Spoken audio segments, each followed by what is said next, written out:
Bonjour tout le monde. Ben, je dis tout le monde. Je vois 129 personnes inscrites, ça fait pas mal de tout le monde, ça. Je sais pas combien de personnes on attend, hein, Martine, j'ai pas vérifié la dernière liste. 130 personnes présentement. Et non, mais il me semble que c'était pas mal tout le monde, là. On aurait pas mal tout le monde déjà. Fait. Oui. On est supposé commencer à 2 heures.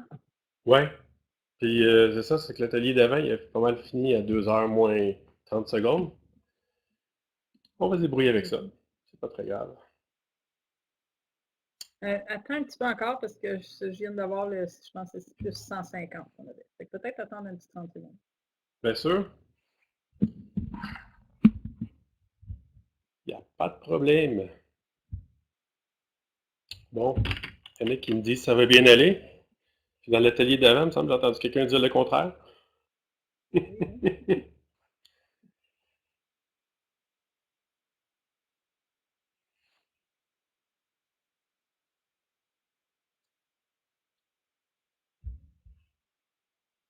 Comme ça. Fait que je te quitte visuel, mais Oui, je suis en arrière de toi. oui, c'est derrière moi. Loin, loin derrière moi. Ben, je vais partager mon écran en espérant que je partage le bon. Je me suis branché sur deux écrans. Euh, je pense que ça ne permet pas le partage de deux écrans, ça. Martine, peux-tu me dire ce que tu vois? Est-ce que tu vois le via ou tu vois mon sondage?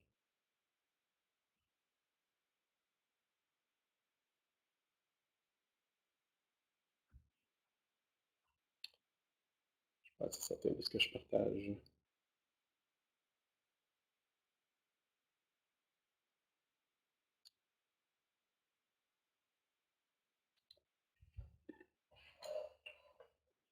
Vous voyez le via, merci Annie. On va changer l'affichage d'abord. Ça veut dire que si je fais ça comme ça, vous voyez sûrement mon sondage Mentimeter. On va par-dessus via, c'est ça. OK, parfait. Ben, je voulais savoir à qui on s'adressait. Fait que vous allez sur menti.com. On va vous demander un code. Vous rentrez le code à 7 chiffres qui est là, le 6714836. Puis vous répondez à la question du jour, qui est une question très invasive dans votre vie personnelle. Est-ce que vous êtes enseignant, conseiller pédagogique, membre de la direction, ou si vous faites autre chose dans votre vie? Ben, en fait, ça ne vous empêche pas de faire d'autres choses, même si vous êtes enseignant ou peu importe, là. Je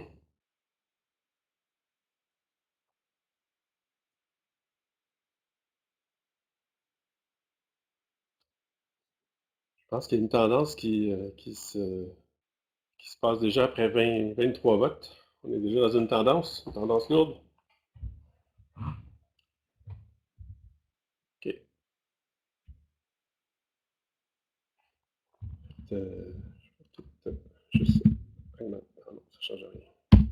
Vous êtes l'enseignant? Ouais, on dirait qu'on a comme une majorité, Mhm. hein? Il y a Francis qui dit que ça a l'air d'un vote républicain, oui. Si vous avez remarqué, on l'a fait en ligne seulement. Ceux qui ont envoyé des réponses par la poste, on les a jetés.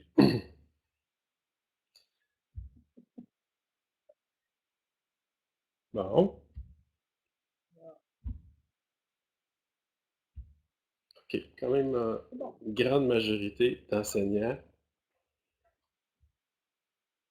Ah, Julie qui demande comment aller voter. En fait, vous voyez en haut l'adresse menti.com. Donc, vous allez dans une fenêtre ou sur votre téléphone ou sur une tablette.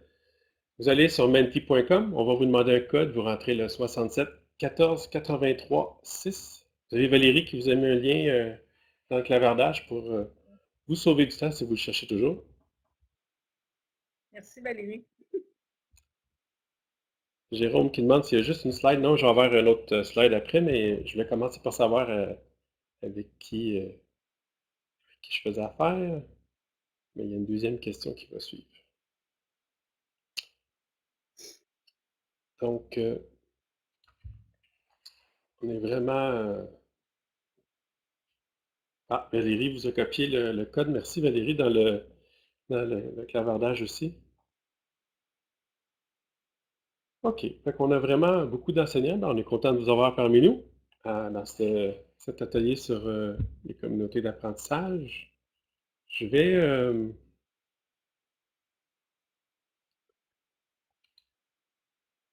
aller à ma deuxième question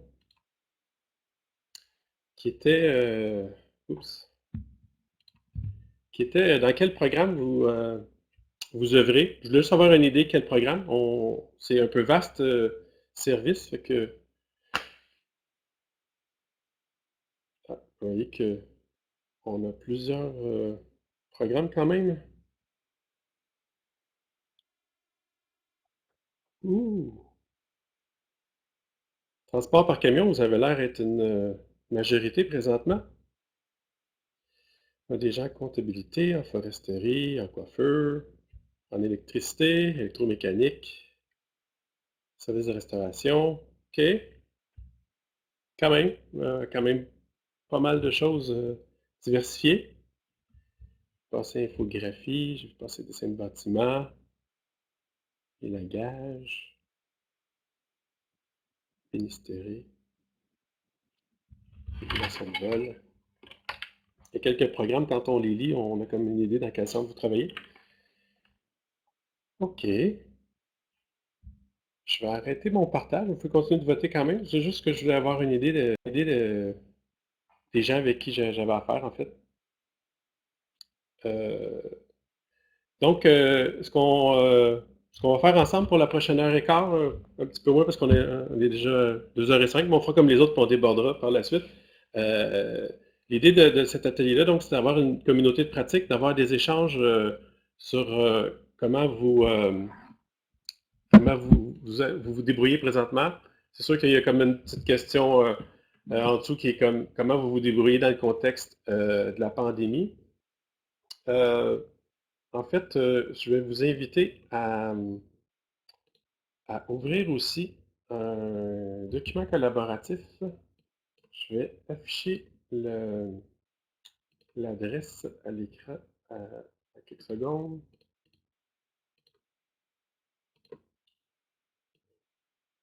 Voilà, comme ça. Là, faut que je repartage mon écran pour que ça fonctionne. J'ai euh, j'ai eu l'idée de préparer un document collaboratif en pensant à la rencontre qu'on allait faire aujourd'hui parce que je me disais que ce serait une bonne façon aussi de garder des traces un peu de ce qu'on pourrait avoir comme échange.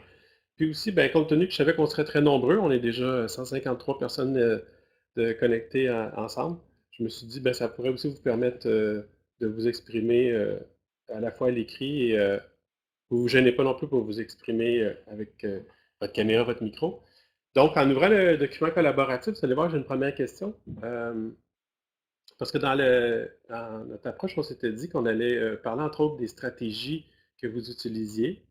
Puis ça peut être effectivement en lien avec le contexte actuel de la COVID ou en général, c'est quoi les stratégies que vous avez mis en place pour vos élèves? Donc, je vois qu'il y en a plusieurs qui sont déjà en train de se lancer sur des stratégies. Mais donc, l'idée, c'est que euh, une des avantages de notre journée pédagogique nationale, c'est de briser l'isolement puis de briser le fait que vous êtes seul dans votre centre tout le reste de l'année. Donc, aujourd'hui, on va essayer de mettre en commun des idées comme ça. Donc, je vous invite, si vous voulez, en haut de la fenêtre de VIA, vous allez voir que... voyons, j'ai oublié que j'étais en partage d'écran. Dans le haut dans votre fenêtre VIA, plutôt à gauche, en haut, vous avez une main. Vous pouvez lever la main si vous voulez intervenir en tout temps. Euh, Évidemment, ben c'est ça, l'idée, c'est de vous entendre sur des choses que vous voulez partager avec les collègues. Donc, ce serait quoi vos stratégies présentement? Je vois qu'il y a beaucoup de choses qui sont en lien avec les stratégies pour la formation à distance. Je vois qu'il y a beaucoup de gens qui utilisent des plateformes comme Teams, comme Google Classroom. J'ai vu du Moodle. J'ai vu Lara, ça c'est en transport, si je ne me trompe pas. Donc, je vois qu'il y a plusieurs. Martin, c'est supposé d'être en partage d'écran parce qu'on ne voit pas ce que toi tu vois, là. Non, j'ai pas. Ben, j'avais arrêté, je pourrais remettre le partage d'écran, en effet. J'avais ouvert dans une fenêtre à côté ce que vous avez écrit, mais en fait, c'est ça, j'ai juste ouvert une fenêtre là, d'un document Google, puis je regarde ce que vous avez écrit. Si vous ouvrez le lien que je vous avais mis à l'écran, vous allez être capable d'être directement dans le document. Peut-être je vais le remettre ici, le lien. Comme ça. Donc, si vous ouvrez le lien qui est ici, tiny.cc/jpnfp-501, ben, vous allez être en mesure d'écrire vos idées. Je vois qu'il y a beaucoup de dons, comme je vous disais, de Teams, de Google Classroom, tout ça. Mais encore, une fois que vous avez une plateforme, comment vous procédez? Est-ce que vous prenez des présences? Est-ce que vous restez branché pendant les 3 heures de l'avant-midi, les 3 heures de l'après-midi? Est-ce que vous vous déconnectez? J'aimerais ça vous entendre là-dessus pour avoir un petit peu plus de précision sur comment vous procédez par rapport à vos stratégies. Est-ce qu'il y a des gens qui voudraient s'exprimer sur le sujet?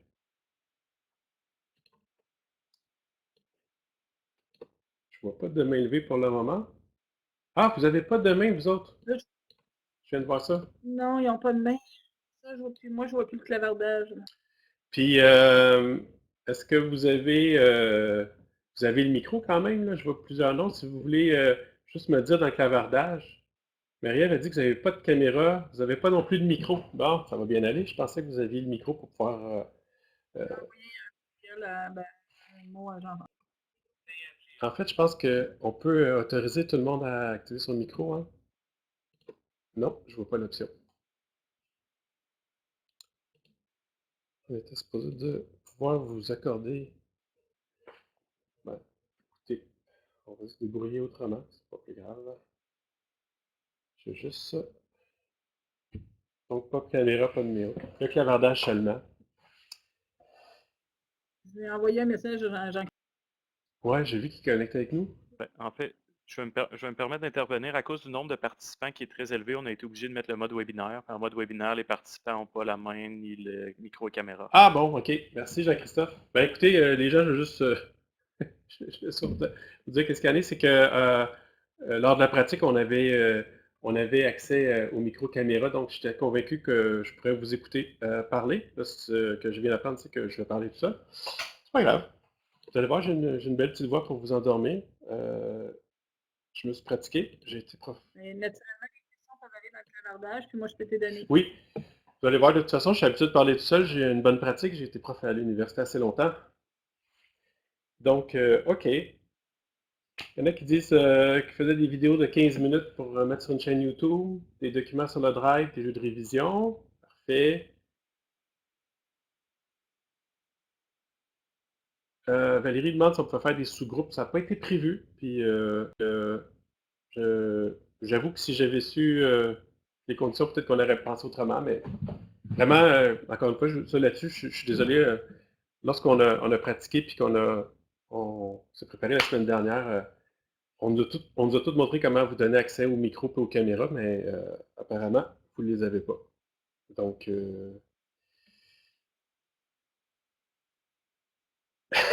ouais.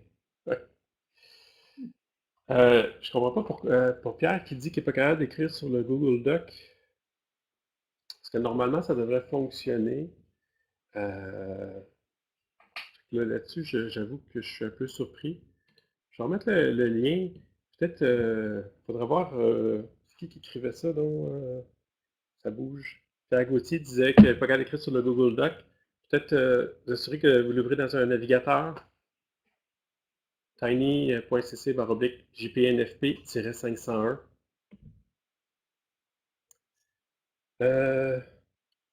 Martin, les gens demandent d'arrêter de partager. Ils veulent voir le clavardage aussi. Ah! Pour voir le clavardage, peut-être expliquer, Martin, comment voir le clavardage pour les gens qui ne sont pas familiers avec VIA. OK. Puis, à ce moment-là, comme je dis, on peut y aller avec les questions sur le clavardage et ceux qui veulent partager avec le clavardage. Ben là, tu me dis que vous ne voyez pas le clavardage, c'est parce que c'est moi qui l'avais fermé? Est-ce que c'est ça? Est-ce que tu le vois maintenant? Non, moi, je pense que les gens ne savent pas comment aller sur le clavardage, peut-être avec l'IA. Donc, peut-être juste, il faut peser sur le bouton public pour que les gens sachent qu'il faut aller au clavardage. Oui, ben en fait, le clavardage devrait être à gauche de l'écran, en bas. Normalement, vous êtes capable de monter, peut-être vous devriez voir le titre en bleu chat, vous êtes capable de le monter puis voir le clavardage. Mais il y a aussi la petite roue en haut à droite que vous devriez avoir. Donc, dans la petite roue, c'est pour les paramètres. Vous avez l'option chat. Quand vous cliquez sur chat, vous allez avoir une option qui est d'ouvrir dans une fenêtre. À ce moment-là, vous allez voir le clavardage au complet. Vous allez pouvoir ajuster pour en voir plus en même temps. Mais bon, on va parler plus de la technologie puis de comment on s'est branché aujourd'hui que de vos stratégies. Ça serait un peu triste si ça arrivait, mais bon, ça fait partie. Je l'ai entendu ce matin dans une des rencontres, quelqu'un disait ben ça fait partie de la beauté de la technologie. Tout à fait. J'ai aussi vu ce matin qu'il y a des gens qui mentionnaient dans une des rencontres à laquelle j'ai assisté que malheureusement, on n'est pas en mesure de choisir toujours nos technologies. Je vous comprends très bien. Ma commission scolaire, on a choisi, le service informatique a choisi Teams et ça ne fait pas toujours mon affaire, mais on n'a pas le choix. Et j'essaie d'aller vous relire rapidement. Je vois beaucoup de Teams. Je vois beaucoup qu'il y a des gens qui ont essayé de faire des capsules vidéo. Donc, je vois beaucoup de YouTube. J'ai Elodie qui nous parle de Foam. Je ne connais pas Foam. Ça m'intrigue un peu. Je vais sûrement aller fouiller plus tard. Des présentations Teams, du Zoom, du Classroom, du Quizzes. Il y a beaucoup de gens, il y a des gens qui ont essayé ça, Quizzes. Des partages OneDrive, les Google Drive, ça fait partie des choses qu'on utilise.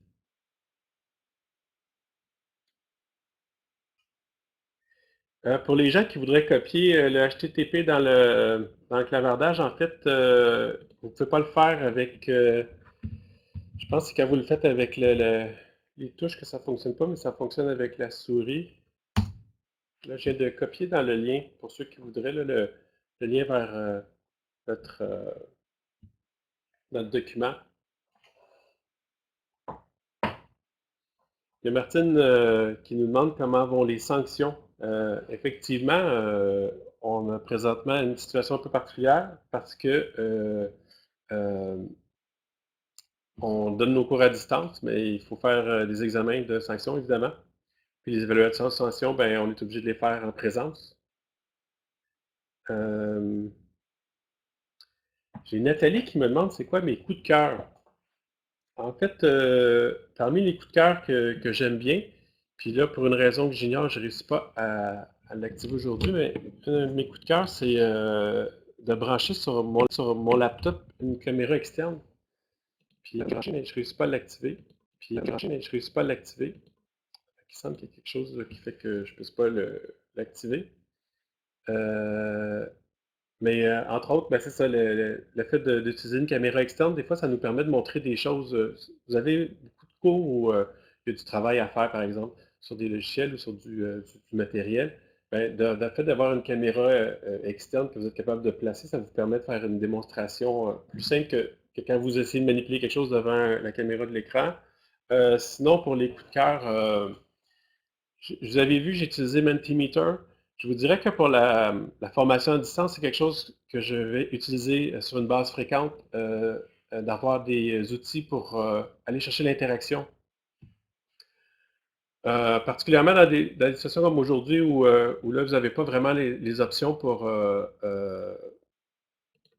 pouvoir allumer vos caméras, vos micros et interagir. C'est encore plus pertinent d'avoir des outils de vote. Donc, ça fait plusieurs années que j'utilise Mentimeter. C'est vraiment un outil que j'adore parce que c'est facile de créer des questions très, très rapidement avec Mentimeter. Puis une fois qu'on les a créées, c'est super facile de les partager aussi Ça fonctionne bien avec les téléphones, ça fonctionne bien avec les tablettes, donc ça peut être pratique aussi. C'est difficile des fois d'avoir accès à des ordinateurs ou des laboratoires informatiques. C'est très, très facile d'avoir accès à des téléphones quand on a des étudiants. Donc, c'est sûr que ça fait partie des choses que j'utilise beaucoup. L'autre coup de cœur que j'ai... Marqué dans le clavardage, Martin, s'il te plaît. Oh, excusez, je n'avais pas vu. Le nom, Mentimeter. Je vais aller l'écrire dans le clavardage. Ah ben, j'ai vu qu'il y a des gens qui l'avaient écrit, là. Je vais le réécrire aussi. Mentimeter.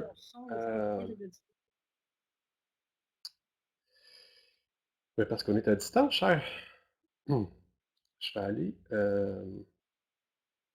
récupérer mon document. J'ai Mentimeter d'ouvert.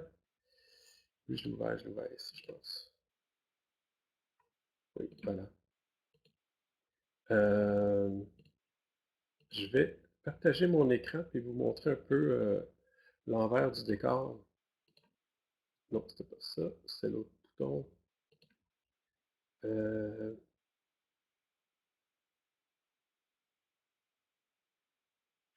Partager.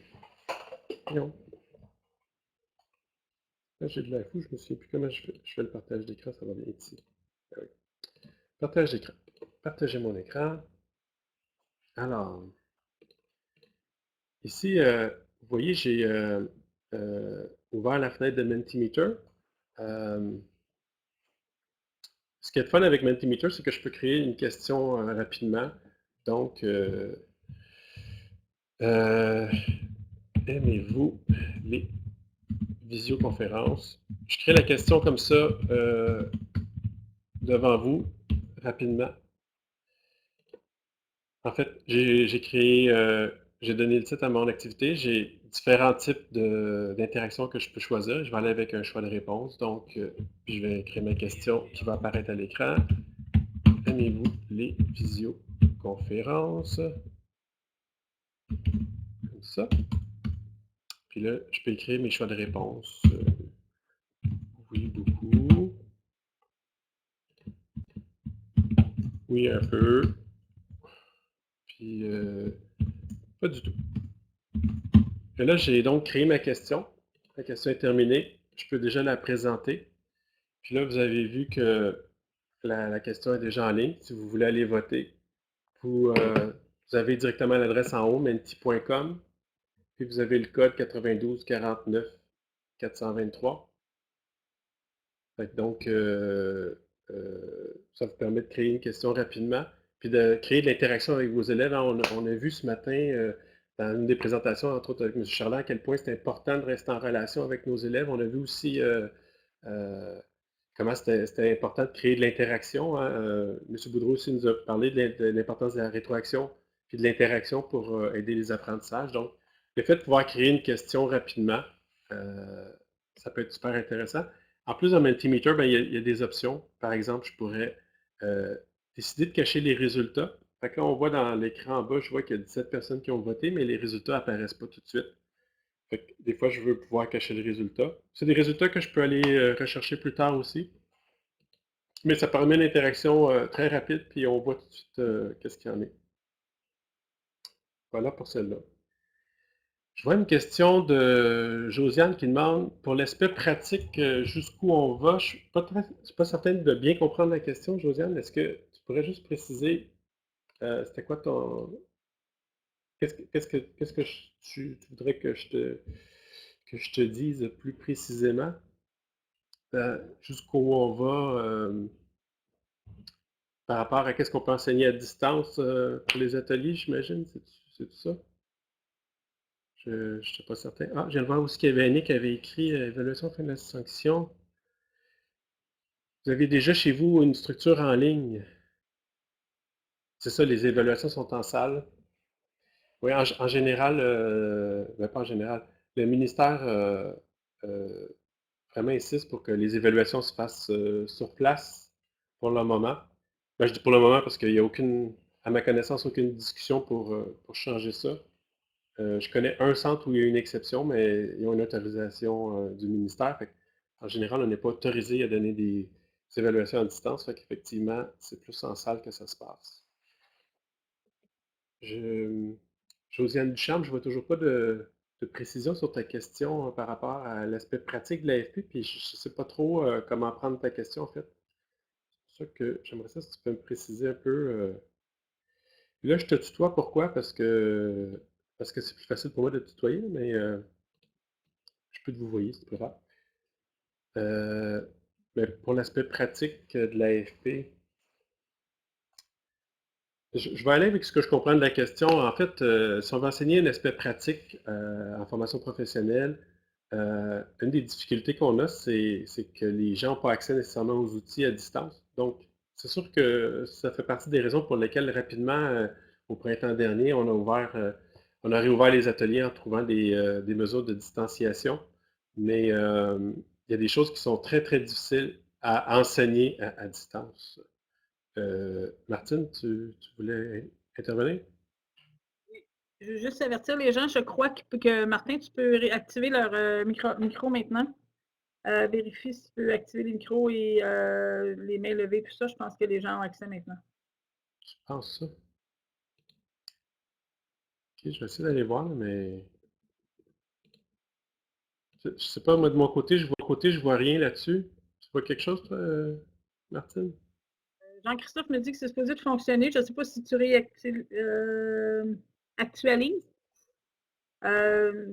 Et moi, là, j'ai de la difficulté. Là, je ne peux pas t'aider à faire ça. Là, Jean-Christophe vient à notre secours pour réactualiser la page. C'est peut-être parce que je suis en partage? Non? Je vais arrêter le partage, mais ça semble pas être ça. Nicole, elle nous confirme que pour l'instant, de leur côté, ils n'ont rien. Écoute, je vais poursuivre, mais effectivement, si Jean-Christophe réussit à activer quelque chose, ce serait bien. Mais sinon, on va se débrouiller comme on en était. Annick, elle nous parle du modelage étape par étape. Effectivement, pour enseigner de la pratique, ça a été mentionné à plusieurs reprises dans plusieurs recherches. Le meilleur modèle, ça reste l'enseignement explicite qui passe par un modelage. Donc, je montre aux étudiants comment moi je le fais. Ensuite, si on est capable, on leur fait faire une pratique guidée, c'est-à-dire qu'ils font, mais on leur dit étape par étape comment faire. Puis après ça, il faut qu'ils le fassent souvent. Puis l'exemple d'un apprentissage pratique que j'utilise dans plusieurs présentations, c'est attacher ses souliers. Ma fille, une journée, j'étais en train de la préparer pour la garderie. Puis là, je l'entends me raconter, puis là, il y en a plein parmi vous qui m'ont entendu déjà le dire, mais elle se met à me raconter, donc elle se met à dire, je fais un arbre, je prends le lapin, je fais le tour de l'arbre, je mets le lapin dans le terrier, puis je tire sur l'arbre, je tire sur le lapin. C'est une petite histoire qu'elle t'a fait apprendre au CPE pour attacher ses souliers. Puis elle a retenu l'histoire au début parce qu'elle en avait besoin pour pouvoir pratiquer. Mais au fil du temps, à force de faire une boucle sur ses souliers, elle en est qu'elle n'a plus besoin d'avoir la théorie puis les étapes décrites une par une parce que c'est automatisé. Mais l'apprentissage d'une pratique, un apprentissage d'une procédure, ça se fait d'abord et avant tout par la pratique. Il faut le faire souvent. Puis des fois, on va donner les étapes aux gens au début, mais au fur et à mesure, on n'aura pas besoin. Euh,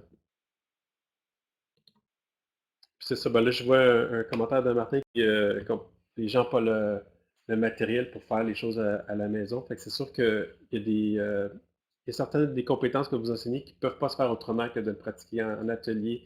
Ce qu'on peut faire par contre, puis que les études ont démontré, c'est qu'on peut leur faire voir une vidéo pour qu'ils se préparent d'avance. Par exemple, si je veux montrer une nouvelle procédure en atelier, je vais me filmer en train de la faire, puis j'envoie la vidéo aux élèves à l'avance pour que quand ils arrivent en atelier, ils ne perdent pas de temps à comprendre ce qu'il y a à faire. Ils ont déjà vu l'exemple. Puis les études démontrent que si vous allez dans cette voie-là, il faut filmer la procédure vraiment comme si vous avez les caméras dans le front ou sur votre épaule pour qu'ils voient vos mains comme vous les voyez. Puis ça va faciliter au niveau de leur cerveau. Ce qu'on a vu, c'est qu'au niveau neurologique, le cortex moteur, juste le fait de voir des mains qui ressemblent à mes mains, ça va les aider. Le cortex moteur va déjà se préparer à se pratiquer à faire les mouvements. Donc, ça, préparer des capsules à l'avance pour qu'ils ne perdent pas de temps, mais clairement, ça prend les outils ou l'accès à l'atelier pour se pratiquer. L'Annie-Claude qui nous dit, ben, ma formation est surtout en pratique, c'est le cas de plusieurs des formations, évidemment. Effectivement, ça serait un problème si on en venait qu'à fermer les centres. On va souhaiter que ça n'arrive pas, mais c'est sûr que ça va être un problème si ça arrive. Comme je vous dis, préparer des, euh, des vidéos à l'avance, ça va être à peu près la piste à explorer. Josiane, elle me permet de la tutoyer, merci. Est-ce qu'il y a d'autres stratégies pour qualifier vidéo pour faire des démonstrations? Bien, évidemment, à cause des outillages et tout ça, ça reste quand même ce qui est le plus simple. J'ai Jean-Christophe, notre soutien technique, qui me confirme qu'on n'aura pas accès au micro pour caméra, là, donc on oublie ça. Il y en a qui ont procédé en enseignement à distance, qui ont transmis des kits aux élèves. Ça, j'ai entendu parler de ça. C'est sûr que ça dépend de ce que vous enseignez. C'est plus difficile d'envoyer un kit avec une soudeuse à arc électrique, mais il y a certains outillages qui peuvent être envoyés ou certaines pratiques qui peuvent se faire à distance. Tout à fait. Je vois en même temps que dans le texte que je vous ai partagé, j'avais comme séparé pour moi les outils Internet et les stratégies. Puis dans les stratégies, vous m'avez nommé beaucoup des outils Internet. Mais ce que j'avais le goût de savoir de votre part, c'est les stratégies. Donc, est-ce que vous donnez des consignes aux élèves à l'avance parce que demain le cours va être à distance? Est-ce qu'il y a des choses de ce genre-là que vous essayez chez vous? C'est un peu ça que je voulais voir. On a Nathalie qui dit Vidéo Ant est très intéressant pour annoter des vidéos. Je ne connais pas Vidéo Ant. Donc, mais ce que je comprends, ça doit ressembler un peu à ce que j'ai vu déjà dans H5P. Dans H5P, j'ai vu ça, des vidéos où on pouvait, à des moments précis de la vidéo, faire apparaître un texte avec des annotations, des commentaires.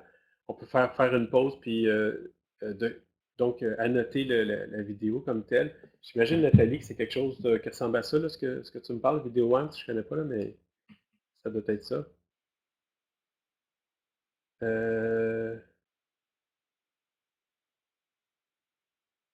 Oui, Annick, elle nous parle de faire des guides avec des photos et des fichiers audio. Oui, effectivement, parce que des fois, la caméra, c'est difficile.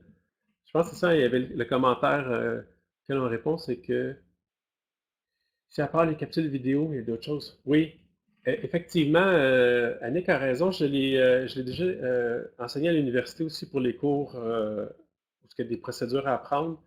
J'avais suggéré de faire effectivement des photos, puis d'avoir un document qui donne les étapes. Encore une fois, comme pour l'histoire que je racontais par rapport à ma fille qui attachait ses souliers, ça prend une histoire ou une procédure avec des étapes qui font que je suis capable de reproduire le geste. Puis au fur et à mesure que je reproduis le geste, mon cerveau apprend à l'automatiser, puis là, je vais vraiment être compétent à poser un geste. Fait que si on n'a pas la vidéo, le montage photo peut faire l'affaire. Mais puis là, je sais que je me répète pour certaines personnes qui m'ont déjà entendu, mais je vais supposer qu'il y en a plusieurs d'entre vous qui m'entendaient pour la première fois. Pour ce qui est des vidéos, souvent les gens vont se dire, ah oui, mais là, ça prend du montage, ça prend quelque chose de. Comme je l'ai déjà dit dans d'autres circonstances, vous avez tous vu l'incendie du train à Lac-Mégantic. Il y avait du feu partout, tout ça. Ben, c'était pas des caméramans de Radio-Canada qui étaient sur place, c'était pas des gens de TVA qui étaient sur place, c'était des gens qui filmaient avec leur téléphone puis qui ont partagé les images qu'ils ont prises avec les réseaux de télévision. Puis il n'y a personne qui s'est plaint de la qualité. Fait que des fois, on se met la barre trop haute pour rien avec les vidéos. Faites une vidéo, puis faut pas trop le prendre personnel ou quoi que ce soit. On s'en fâche si nos phrases sont hésitantes ou quoi que ce soit. L'important, c'est qu'il y ait une vidéo puis une référence pour que les élèves puissent apprendre. Fait que, au niveau de la vidéo, souvent, vous, comme vos élèves, vous avez accès à un téléphone, puis avec le téléphone, vous êtes capable de faire plein de choses par rapport à de la vidéo.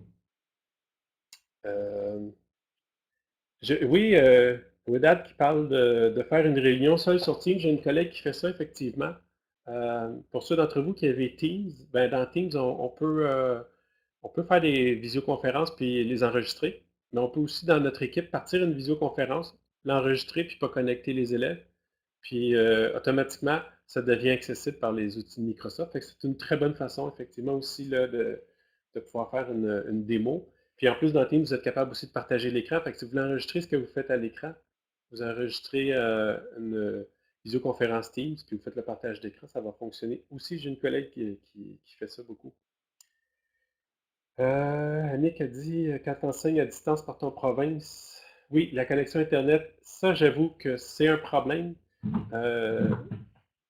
En fait, avant d'enseigner, j'ai eu mon entreprise en informatique, puis effectivement, c'est quelque chose que moi, je connais comme problématique, qu'on oublie souvent quand on est dans le Grand Montréal, parce que, bon, il y a à peu près la moitié de la province qui est dans le Grand Montréal ou proche de la capitale nationale ou des régions comme ça, où l'Internet haute vitesse est facile d'accès, tout le monde y a accès facilement, mais il y a effectivement plein d'endroits au Québec, en province, où l'accès Internet est plus difficile.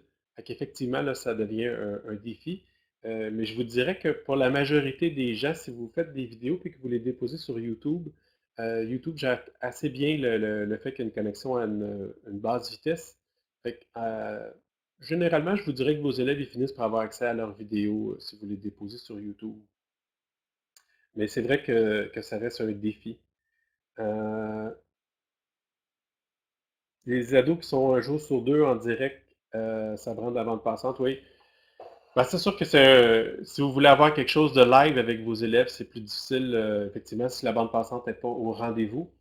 C'est pour ça que le principe peut-être de classe inversée peut être intéressant. Dans le fond, si vous enregistrez des présentations, des courtes présentations, je ne vous suggère pas de faire des 2 heures de présentation, mais des courtes présentations sur des sujets, vous les envoyez à l'avance à vos élèves pour qu'ils puissent la regarder. Puis là, à ce moment-là, quand vous vous branchez avec eux, ben, vous pouvez juste répondre à des questions ou donner des informations supplémentaires. Fait que là, on n'est pas obligé d'activer les caméras, c'est moins nécessaire. Euh, puis, ben, comme là, présentement, vous n'avez pas accès à vos caméras et vos micros, mais on réussit quand même à se parler parce que vous avez le clavardage. Puis ça, le clavardage, même avec un Internet, avec une bande passante plutôt basse, vous allez arriver quand même à dialoguer. Je vous dirais que c'est pas ce qui est le plus intéressant, dialoguer tout seul avec un clavardage. J'en sais quelque chose, mais des fois, ça reste quand même la meilleure option. On peut y aller avec celle-là. Annie-Claude qui dit en ouverture du cours en meeting vidéo sur Teams, suivi de travaux sur Moodle.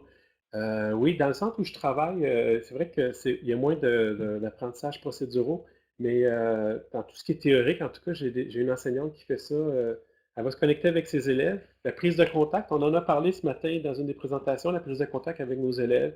Comment ça va? Tout le monde est en forme? S'occuper un peu du côté affectif, renforcer notre lien puis notre relation pédagogique avec l'élève, puis ensuite enchaîner avec bon ben maintenant, je vous ai déposé tel fichier, je vous ai envoyé telle vidéo, je vous laisse regarder ça, je reste disponible pour des questions, aller travailler ça. Fait qu'effectivement, pour la journée où ils sont chez eux. Puis effectivement, si vous faites des suivis de travaux avec Moodle, pour ceux qui l'ont utilisé, vous savez à quel moment l'élève a ouvert le document, vous savez à quelle heure il l'a fermé, vous savez quel document il a vu, quel document il n'a pas vu. Fait qu'effectivement, pour le suivi avec Moodle, il y a des options vraiment intéressantes. J'ai une équipe à Saint-Jérôme avec laquelle je travaille qui a fait installer un plugin de barre de progression. Et dans la barre de progression, on a d'un coup d'œil dans une page il y a la progression des élèves, quels travaux ils ont fait, quels travaux ils n'ont pas fait. Donc, ça peut être vraiment pratique, effectivement, d'avoir quelque chose de cet ordre-là avec Moodle. Je viens d'avoir un flash. Je viens d'avoir une idée folle. Je vais vous présenter un autre coup de cœur que j'ai découvert dernièrement. Je vais juste essayer de me rappeler de mon mot de passe.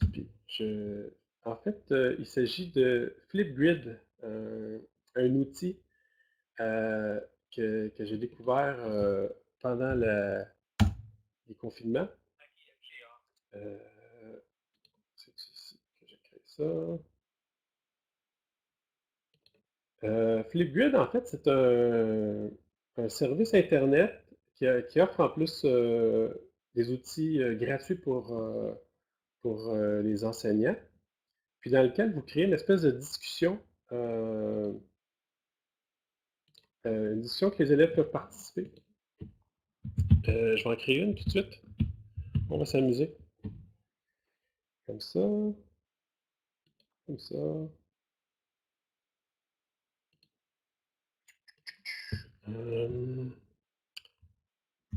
Communauté pratique.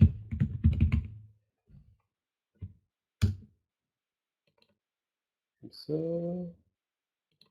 Je vais vous copier dans le clavardage un lien. Flipgrid. Puis je vous explique qu'est-ce que c'est. En fait, Flipgrid, c'est un site internet où les gens peuvent aller pour s'enregistrer avec une webcam, puis enregistrer un petit message. S'il y en a qui veulent l'essayer, donc avec le Flipgrid que je viens de créer, vous pourriez aller sur le site, puis vous pourriez cliquer. Je pense que je l'ai. Attends, j'avais pas tout fait. Je me suis trompé.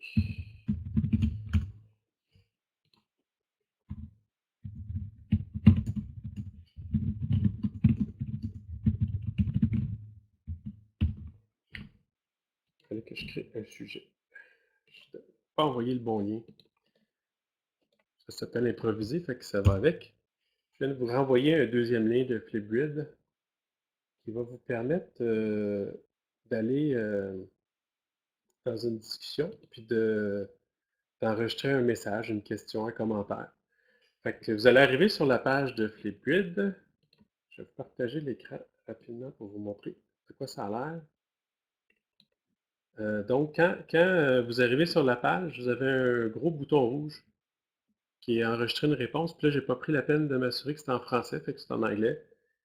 Record a response. Fait que si vous allez sur le lien que je viens de vous envoyer, vous êtes en mesure d'enregistrer une petite capsule très courte où vous pourriez m'écrire, pas m'écrire, mais m'enregistrer une question ou un commentaire que vous avez. Et ce que j'aime avec Flipgrid, c'est que justement, vu que c'est vidéo, mais c'est asynchrone, ben justement, si la bande passante n'est pas très élevée, vous êtes capable quand même de créer un dialogue. Fait que ça peut être intéressant à utiliser. J'ai des questions sur l'enseignement individualisé. Il y a quelqu'un qui dit Moodle, c'est dispendieux. En fait, c'est vrai que généralement, Moodle comme tel est gratuit, mais il doit être hébergé sur un serveur, puis l'accès au serveur, ça peut être dispendieux. Puis en fait, le problème avec ça, c'est qu'en général, les commissions scolaires ne veulent pas l'héberger, Moodle, donc ils vous envoient dans les services extérieurs. C'est le cas de ma commission scolaire, puis effectivement, là, ça coûte quelques milliers de dollars par année. Mais je vous dirais que les enseignants chez nous considèrent que, pas les enseignants, mais les centres considèrent que ça valait la peine, donc ils ont investi là-dedans.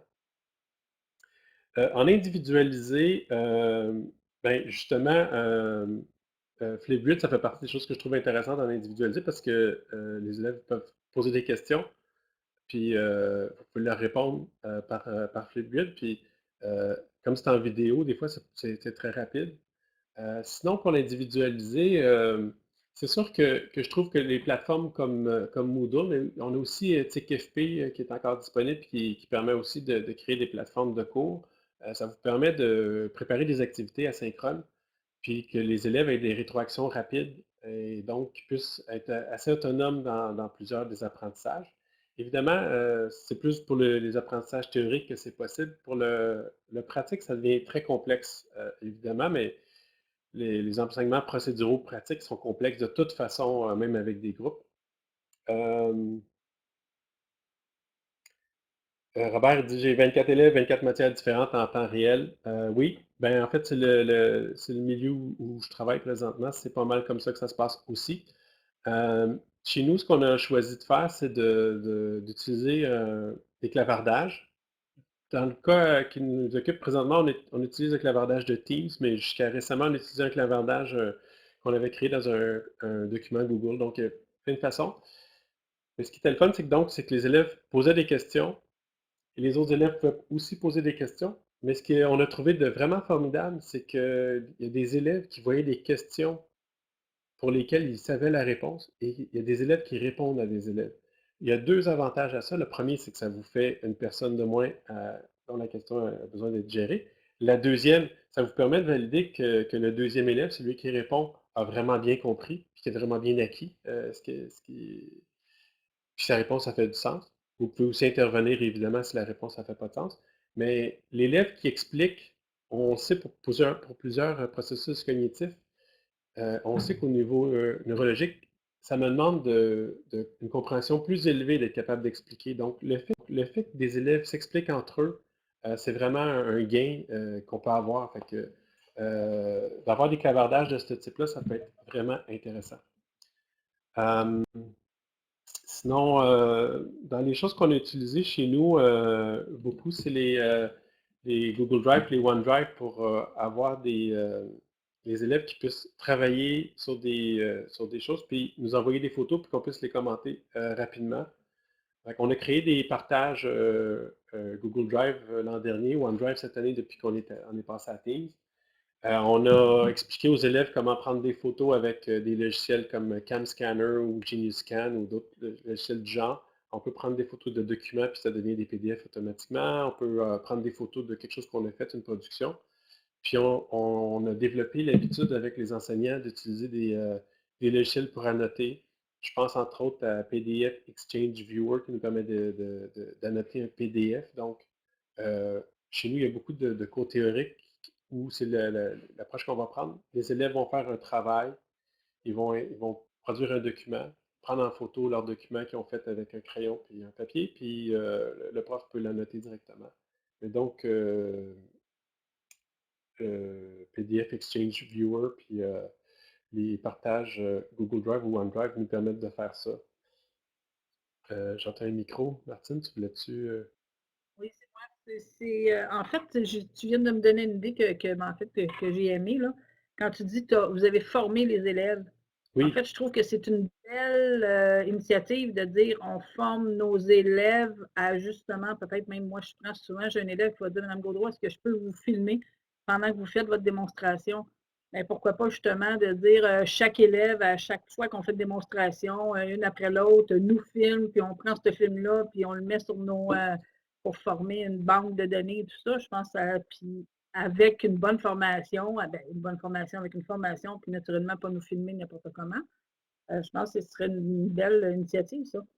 tout à fait, tout à fait. Puis j'aime bien l'idée aussi d'un élève qui filmerait une procédure qu'il fait pour deux bonnes raisons. La première, ça nous permet d'évaluer s'il a bien acquis sa procédure, si c'est quand même bien l'exécuter. Mais on parlait tantôt de vidéo Ant, puis moi je vous parlais des vidéos interactives H5P.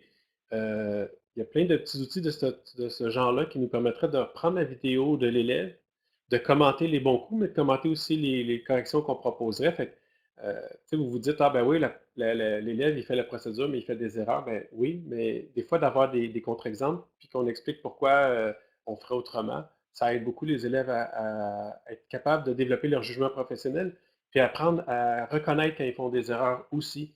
Euh, les études neurologiques nous démontrent que les adultes vont apprendre beaucoup par inhibition.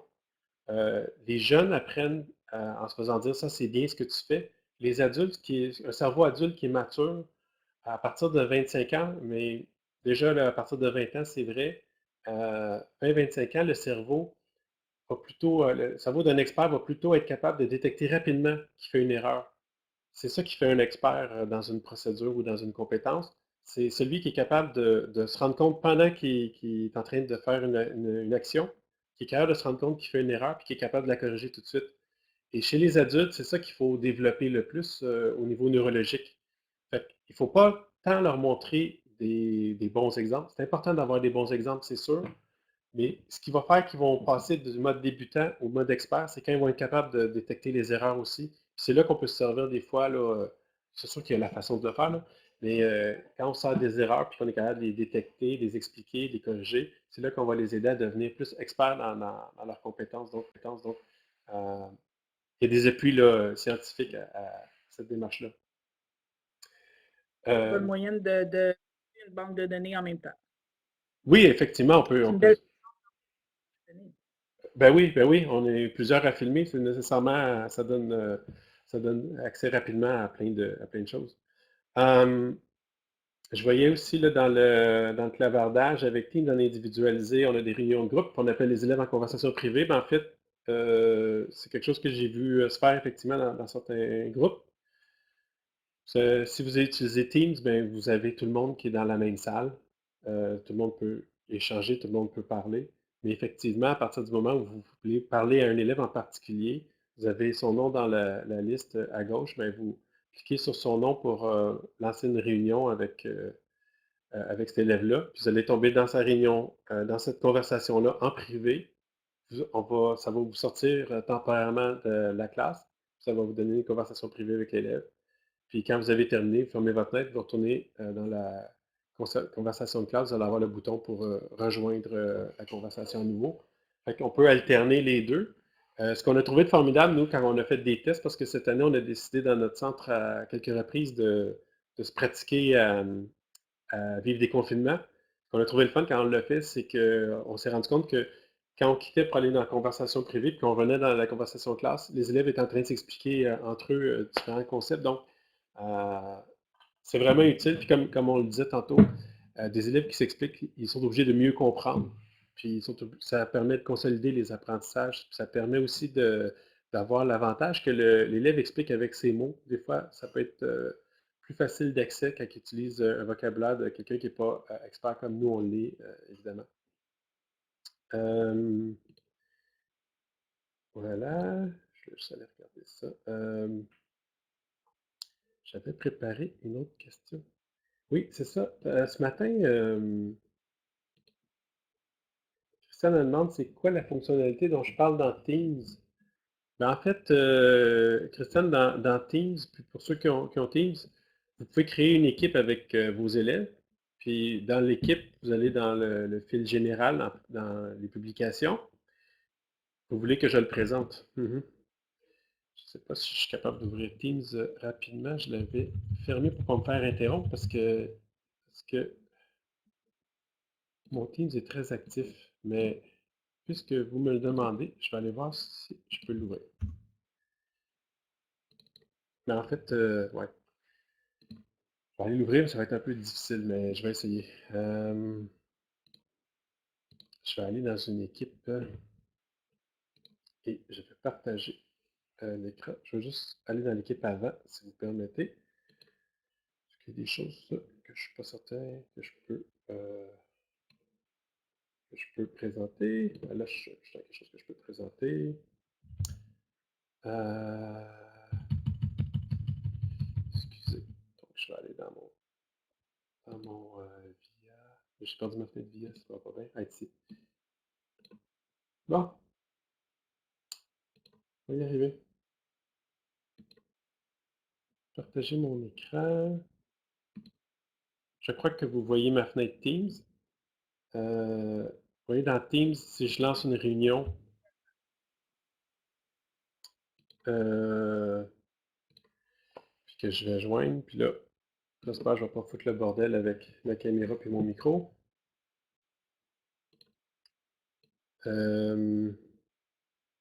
Oups. Vous voyez ici, là, je suis dans une conversation, puis je vois les gens qui participent. Évidemment, je suis tout seul présentement, mais par exemple, si pendant ma conversation, je voulais parler avec Caroline, je passe ma souris au-dessus de la passée de Caroline, puis j'ai la petite fiche qui se présente de Caroline. Puis à ce moment-là, j'ai juste à aller glisser sur la caméra et à cliquer. En cliquant, je ne le ferai pas présentement, mais en cliquant, je partirai une communication privée avec Caroline. Il y a une nouvelle fenêtre qui apparaîtrait.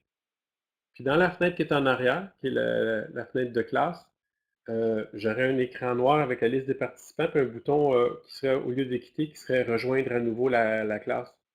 Fait que c'est deux fenêtres différentes, puis je peux passer d'une à l'autre. Fait que je ne sais pas si c'est clair pour Christiane, puis pour Audrey, puis pour d'autres personnes, là, mais c'est un peu comme ça que je présenterais, que je ferais ça pour arriver à passer d'une conversation privée à une conversation de groupe. Je vais arrêter mon partage d'écran.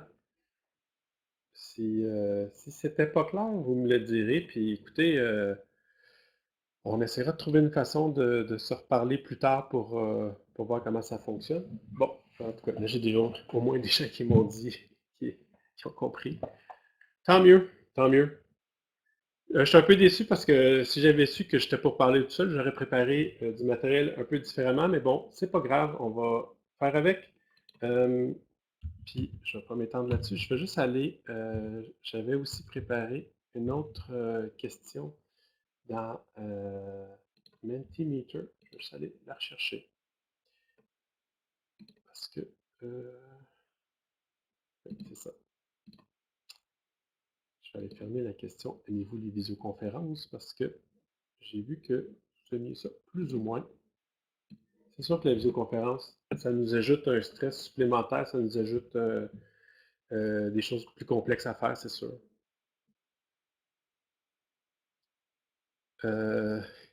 Qui m'a dit que je suis rempli de ressources? Ouais, c'est un peu pour ça que je me suis retrouvé avec vous autres cet après-midi, mais on s'en reparlera une autre fois. Je, je vous invite. Attendez, faut que ça. Martin, tu t'es pas présenté, dans le fond. On te connaît trop maintenant. Ah! Je vais aller.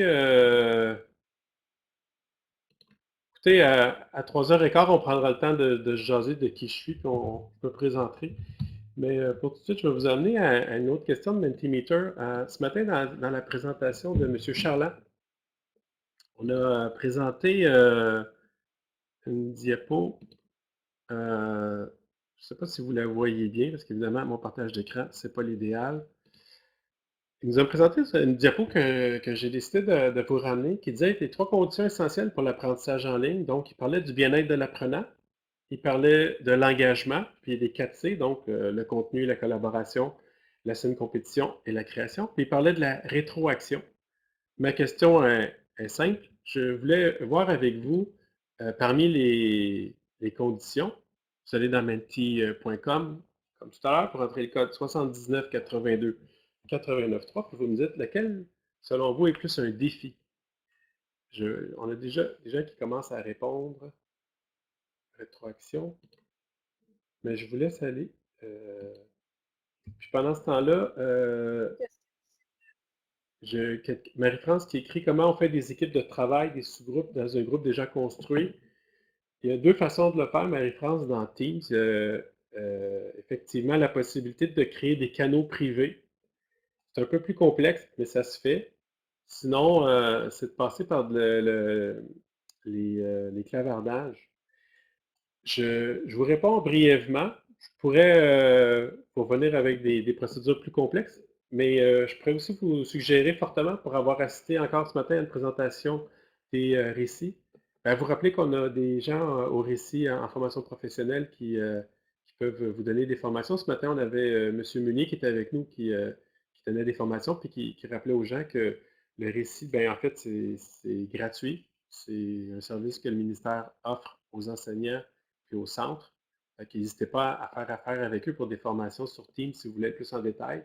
Mais en gros, Marie-France, pour des équipes de travail, euh, il y a la possibilité des canaux privés où vous choisissez les élèves qui en font partie, mais là, ce serait des équipes qui seraient fixes et qu'on ne pourra pas changer. Sinon, ben, c'est de créer des conversations puis d'inviter des élèves en particulier. Je vois ici là, dans la question sondage que je vous ai proposée, après 40 réponses, que c'est un peu les 3 qui est un défi pour vous, mais peut-être un peu plus l'engagement, c'est sûr. Le bien-être de l'apprenant puis la rétroaction sont un petit peu moins ressortis. Mais là, j'ai 42 votes. Vous êtes 135, 139, je pense, inscrits. Donc, il y en a quelques-uns d'entre vous qui n'avaient pas encore voté. Ou il y en a plusieurs d'entre vous qui sont en train de faire un lavage pendant que je parle, parce qu'on ne sait jamais ce que vous faites quand on est dans une visioconférence comme la nôtre. OK, ben je voulais revenir sur ces points-là, parce que je trouvais que c'était... Là, j'improvise aussi parce que c'était pas prévu, mais l'engagement, je reprends un peu des concepts qui ont été vus ce matin, mais j'ai trouvé important. Euh, pour ce qui est des approches pour apprendre le contenu, ben, il faut les varier. Une des choses qui est bonne ben, à travers toute la situation qu'on vit présentement, c'est toute l'obligation qu'on a de varier nos stratégies. On est obligé de trouver des stratégies différentes parce qu'on est à distance.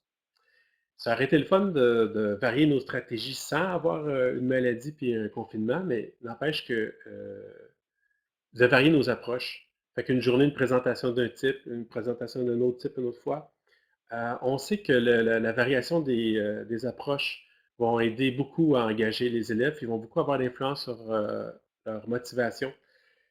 On avait aussi, pendant plusieurs années, parlé des visuels, des auditifs, des kinesthésiques, mais les récentes études nous démontrent que finalement, c'est une erreur dans la façon d'expérimenter ça, qui a fait que pendant plus de 60 ans, on suggérait fortement de tenir compte des visuels ou des auditifs. En fait, ce qu'on s'est rendu compte, c'est que l'enseignant qui tenait compte des visuels, puis après ça, qui tenait compte des auditifs, puis après ça, des kinesthésiques, ben, il prenait trois approches différentes avec les élèves. C'est bien plus ça qui faisait que ça avait de l'impact. On se rend compte que si le prof a trois stratégies visuelles ou trois stratégies auditives, il va avoir autant de résultats que si quelqu'un fait une approche visuelle, une approche auditive puis kinesthésique. C'est la variété des approches qui vont aider à l'engagement puis qui vont aider nécessairement après ça aux apprentissages. Mettre en place des moments de collaboration. On est dans une époque où on a parlé beaucoup de socioconstructivisme. Le socioconstructivisme, il repose beaucoup sur les échanges. On se rend compte qu'à chaque fois que j'explique quelque chose, à chaque fois que je pose une question, à chaque fois que j'interagis avec quelqu'un, je suis obligé de comprendre plus le concept dont je parle. Si je fais juste lire, je peux avoir l'impression de l'avoir compris, mais à partir du moment où je formule une question ou que j'explique à quelqu'un quelque chose, il faut vraiment que je l'ai bien compris. Donc, le fait d'avoir des moments de collaboration, ça aide énormément aux apprentissages et ça aide beaucoup à l'engagement et à la motivation. La saine compétition, bon, ça c'est quelque chose aussi qu'on sait maintenant par plusieurs études dans les 20-30 dernières années. Le fait d'avoir un petit challenge, d'avoir un petit défi, va beaucoup aider les élèves à se motiver, mais il faut que ce soit une compétition qui est saine. Il ne faut pas que ce soit quelque chose où je pourrais me retrouver dans un sentiment où je suis vraiment pas bon. En particulier, quand on est dans nos élèves adultes, souvent ils se retrouvent chez nous parce qu'ils ont vécu des difficultés à l'école, puis parce qu'ils se sentaient jugés à l'école. Fait qu'il faut essayer de faire attention, de ne pas les mettre dans ces situations-là. Donc, il faut s'arranger pour avoir une compétition qui est saine. Et ne pas oublier la création, ben c'est ça. Quand les élèves créent des choses, quand les élèves font appel à leur création, ils sont obligés là aussi d'apprendre.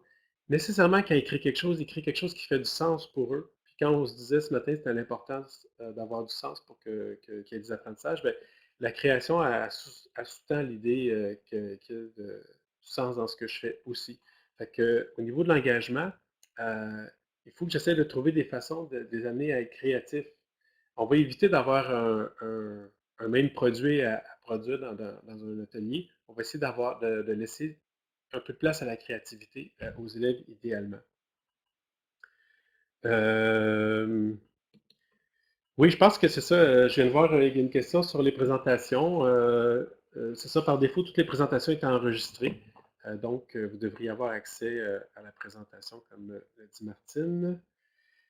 Je vois qu'il y a Annick qui demandait, on ajoute un canal, on met qu'un certain membre dans le canal. Oui, bien, si on crée un canal, on revient dans Teams, là. Si on crée un canal et qu'on veut choisir des élèves, il faut, dans la première étape, quand on crée un canal, on nous demande si c'est un canal public ou privé. Il faut choisir un canal privé. À ce moment-là, on va nous permettre de choisir qui sont les élèves qui en font partie.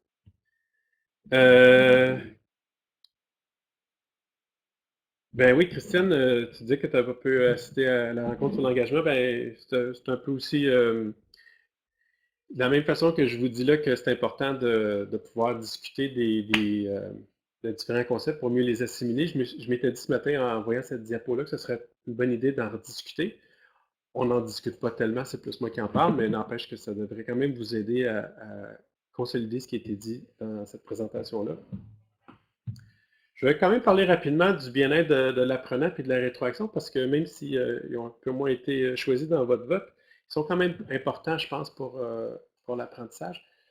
On sait vraiment là, par plusieurs études que, comme ça a été dit un peu ce matin, il me semble que c'est M. Chardin qui l'a dit comme ça. Tu sais, si l'élève vit quelque chose de difficile, l'élève vit quelque chose de difficile, s'il vit quelque chose qui le préoccupe, s'il ne se sent pas bien, on sait qu'il va moins bien mémoriser tout ce qu'on va pouvoir y dire, tout ce qu'on va pouvoir y montrer. On a plusieurs études neurologiques qui ont démontré que tout ce qu'on apprend quand on est dans une attitude négative, on le retient moins bien. D'où l'importance de s'assurer qu'on a une ambiance là, assez agréable dans la classe.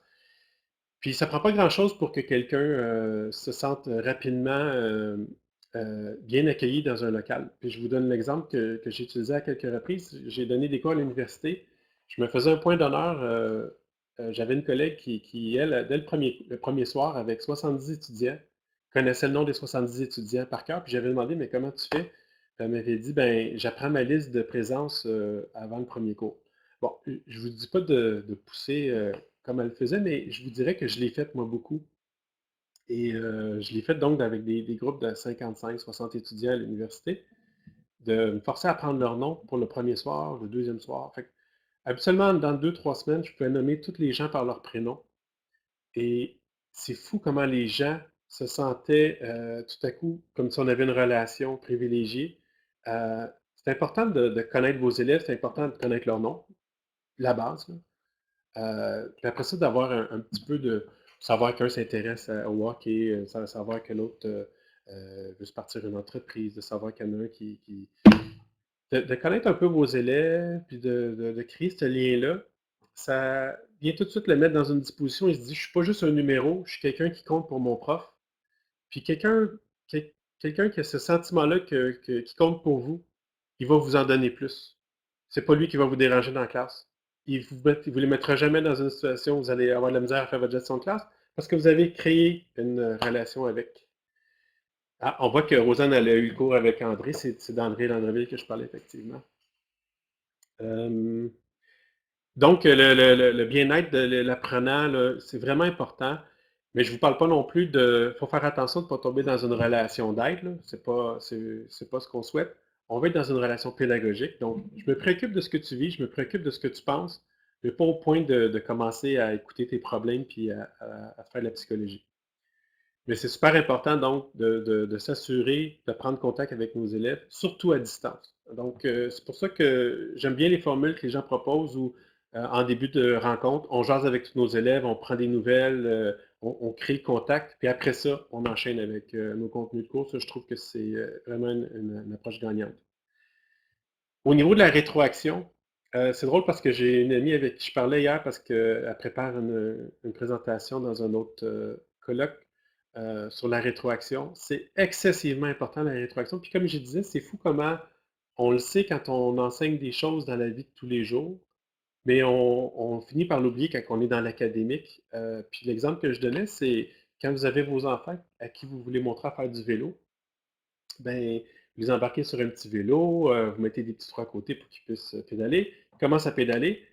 Vous les voyez qui penchent un petit peu à gauche. Je leur dis tout de suite, hey, hey, attention, tu penches un peu à gauche. Faites une rétroaction pour qu'ils s'ajustent tout de suite.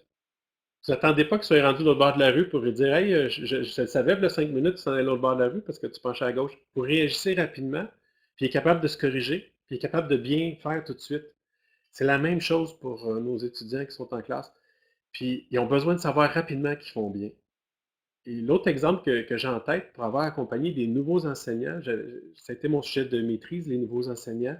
Les nouveaux enseignants, quand on leur demandait qu'est-ce qui leur avait manqué les premiers jours, ben, plusieurs m'ont dit, ben, moi, la première journée, quand je l'ai fini, j'aurais aimé ça que mon directeur vienne me dire qu'il était content de mon cours ou qu'il soit venu voir qu'est-ce que ça avait l'air. On a besoin de rétroaction quand c'est pour nous. On a besoin de rétroaction dans plein de situations. Puis malheureusement, dans l'académique, la façon qu'on se fait enseigner souvent à l'université, on finit par oublier l'importance de la rétroaction, mais très important de faire des rétroactions. Je ne peux pas pousser parce que je n'ai pas le temps ici, mais il y a des documents qui pourraient être intéressants à aller consulter sur les types de rétroactions. Donc, il y a des rétroactions qui vont être plus au niveau de oui, tu as bien fait ou non, il faudrait que tu corriges telle chose. Mais il y a des rétroactions aussi sur oh, tu as bien réussi. Comment tu t'es pris comment tu t'y es pris pour le faire? De leur faire nommer ce qu'ils ont fait. On parle de rétroaction métacognitive, de les amener à réfléchir sur ce qu'ils ont fait pour arriver à réussir une tâche ou réussir une production. Ça les amène à prendre conscience de ce qu'ils font bien, puis d'être capable de le répéter. Fait qu'il y a vraiment différents types de rétroaction. Mais clairement, ça prend de la rétroaction. Puis pour plusieurs d'entre vous là, qui soit faites ou allez faire des cours à l'université bientôt, vous savez à quel point quand vous remettez un travail, vous avez hâte d'avoir votre correction. Puis vous savez à quel point quand votre prof vous dit ouais, j'ai pas le temps de corriger, ça va aller à la semaine prochaine, comment c'est décevant. Ben oui, la rétroaction, c'est vraiment important pour la motivation de vos élèves. C'est que le plus possible, on va essayer de se trouver des façons, quand on est en enseignement à distance, de rétroagir sur ce que les élèves font, sur les productions qu'ils vont faire. Fait que là, ça dépend évidemment de ce que vous enseignez, mais essayez de penser quand vous pensez à une activité qu'ils vont faire chez eux, comment ils pourraient vous envoyer ce qu'ils ont fait, puis comment vous pourriez le commenter. C'est vraiment important au niveau de la rétroaction. Oui, Nathalie, je suis d'accord avec toi. J'ai beaucoup apprécié côtoyer André. J'ai eu la chance de travailler avec elle, c'est vraiment une grande dame. Si vous avez quelqu'un me dit ils ont des canaux par enseignant, créer des réunions sans inviter les élèves se joignent à un horaire. Oui, ben, c'est une des façons de faire, mais effectivement, vous pouvez aussi créer des réunions à la limite par groupe. Ça peut se faire aussi d'inviter les élèves en créant des réunions par groupe. Mais encore une fois, pour Teams, n'hésitez pas à aller faire affaire avec les gens du récit. Il y a beaucoup de gens qui s'y connaissent, il y a beaucoup de capsules qui sont déjà montées. Et il y a beaucoup de gens aussi qui pourraient vous accompagner pour le faire. Fait que, vraiment, c'est quelque chose que je vous invite fortement à faire au niveau technique. Je vois qu'il est déjà 15h11. Que, ce que je retiens de notre heure et quart, c'est qu'on j'ai entendu plein de choses que je savais déjà parce que je connais le gars qui en parlait. On n'a pas eu autant d'occasions d'échanger que j'aurais souhaité, mais bon, on a quand même pu voir dans le document, puis je peux retourner le voir depuis tantôt, plusieurs trucs que vous utilisez déjà. Puis je vais être franc avec vous, il y a des choses que je connais évidemment, mais il y en a plein que je ne connais pas. Je vous suggère de prendre de garder le lien vers mon document pour avoir les courriels des gens qu'ils ont partagés déjà, puis aller voir ce qui se fait ailleurs. Puis je vous encourage fortement, compte tenu qu'on n'a pas eu la chance d'échanger comme on aurait pu, euh, je pense que c'est important dans la situation actuelle de pouvoir échanger entre vous. Fait que si vous voyez quelqu'un qui utilise quelque chose qui vous intéresse, n'hésitez pas à vous écrire les uns les autres et à vous mettre en contact les uns les autres pour pouvoir apprendre. Les échanges, là, c'est vraiment important. Je pense qu'on est dans une situation actuellement où on ne peut pas se permettre de travailler tout seul de son bord et de mettre toutes nos énergies tout seul de notre côté. Fait que c'est vraiment important de trouver une façon de rentrer en contact avec les autres. Une journée comme aujourd'hui, c'est une belle occasion. Normalement, en présence, sur l'heure du dîner, vous auriez rencontré des gens, vous auriez appris à connaître des nouvelles personnes. On n'y a pas pu y arriver comme ça. Mais le document collaboratif que je vous ai proposé, ça reste une des façons de le faire parce qu'il y a plusieurs personnes qui ont accepté de mettre leur adresse courriel là-dedans. Bon, si vous ne voulez pas qu'on vous contacte, dépêchez-vous d'aller enlever votre adresse, mais je pense que tout le monde est gagnant dans ces échanges-là. Comme on l'a dit pour nos élèves qui apprennent en échangeant par le socio-constructivisme, on est aussi des élèves présentement parce qu'on est encore en train d'apprendre. Puis en tout cas, j'espère que vous êtes dans votre carrière enseignante, peu importe où vous êtes, que vous êtes toujours en train d'apprendre, puis que vous êtes toujours ouvert à apprendre. Mais je crois que les échanges sont vraiment quelque chose d'important pour continuer d'apprendre. Je regarde rapidement. Pour l'aide dans Teams, là, je vous disais, c'est les récits en FP. Si vous faites une recherche Internet avec récits FP, vous allez avoir des noms de gens qui sont là-dedans. Puis dans la présentation de 11h ce matin, il y avait Jean-François Meunier. Si vous cherchez Jean-François Meunier, récit, vous allez sûrement avec lui être capable de retrouver quelqu'un qui pourrait vous donner des formations pour vous aider. Télécharger le document. Oui, je voyais ça. Ben, pour télécharger le document, quand vous êtes dans un document Google comme celui-là, si vous allez dans le menu à gauche Fichier, vous allez avoir l'option Télécharger. Vous allez pouvoir le télécharger en format Word si vous voulez le modifier ou en format PDF. En tout cas, vous allez voir qu'il y a plusieurs options. Donc, dans Fichier, Télécharger. Moi, je vais laisser le document en ligne là, pour les prochaines semaines. Fait n'hésitez pas à retourner voir le document. N'hésitez pas, comme je vous disais, à écrire à d'autres personnes pour échanger. On invite aussi les gens à revenir sur le lien de ce matin pour le mot de la fin de Louise. On est-tu déjà rendu là? Ben oui. Ben merci tout le monde en tout cas d'avoir été là. J'aurais aimé ça vous parler plus. Ben non, c'est pas vrai. J'aurais aimé ça vous entendre plus. Je vous ai parlé pas mal. Mais si vous avez des questions, allez les écrire dans le document collaboratif. Je vais aller mettre mes coordonnées moi-même dans le document. Puis sinon, ben effectivement. Un bon improvisateur. Oui. Oui. Merci pour tout. C'était très bien. C'est un plaisir. On se revoit dans la grande salle. Vous avez le lien, hein, je pense, de ce matin. Fait qu'on va se revoir là dans quelques minutes. Dans le clavardage, c'est le lien de ce matin, mais ils viennent de le recevoir aussi par courriel. Voilà. Je vais quand même rester dans la salle pour voir les commentaires, mais merci aux gens.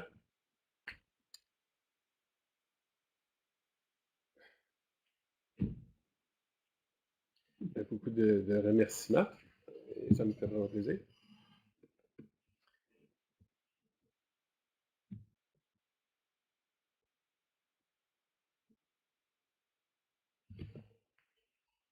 Je vois plus de questions vraiment, mais je suis vraiment content d'être pouvoir passer un peu de temps avec vous cet après-midi, puis tant mieux si on a pu être un peu pertinent dans nos échanges. Tant mieux.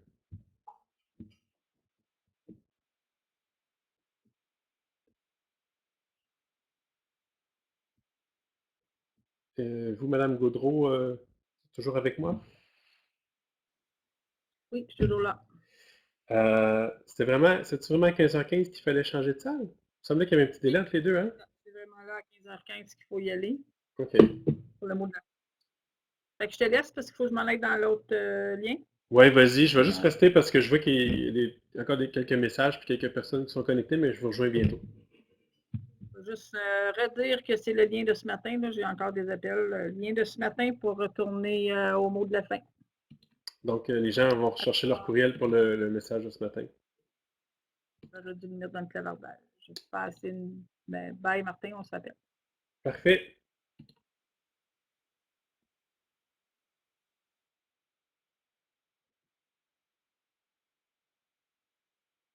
Je vois que Widad demande le lien pour le document. Je pense qu'on parle du document que je vous ai.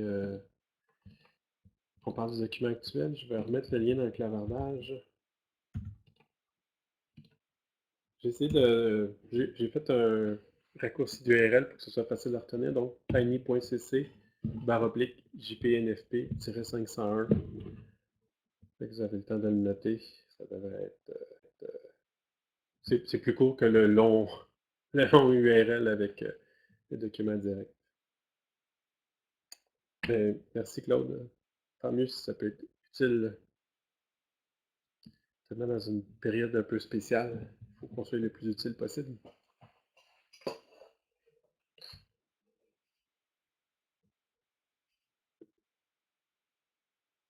Ah, il y avait un autre commentaire plus haut.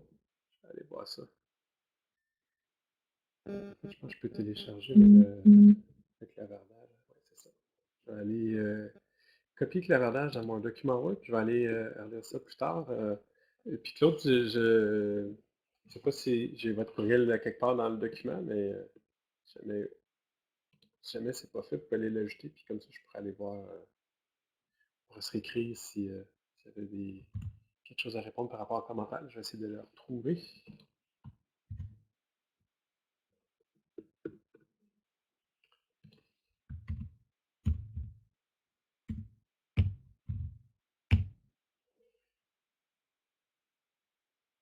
Ah oui, ok, je viens de voir le message pour les commentaires et les conseils. Ben, on essaie d'être utile dans ces circonstances.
Bon, je vois qu'il y a des gens qui sont connectés, mais probablement qu'ils ont juste oublié de fermer leur caméra ou de se déconnecter.